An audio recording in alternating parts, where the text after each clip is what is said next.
এই তুই আমাদের এখানে এসে বসিস কেন? ধর একটা পেয়ারা খা, নে এনে।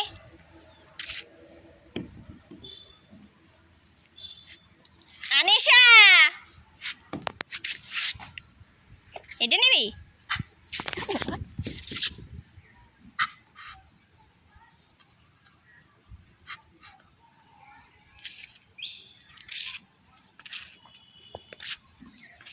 তুই কি আমার ভয় দেখাচ্ছিস?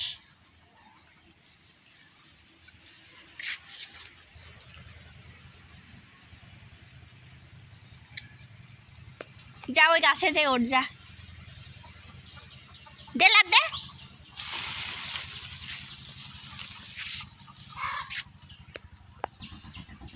এই তুই আমাকে আম খাচ্ছিস কেন? আইসে আর অমনি একটা পেয়ারা দিলাম, সেটা না খাই তুমি আম গাছে এসে বইছো। সবগুলো আম খেয়ে ফেলবি নি এখন।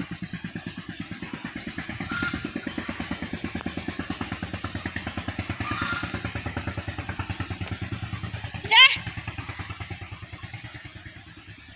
আমার ভয় দেখায় না, আমাদের কাছে পেয়ারা আম পেয়ারা সবই খাচ্ছ না।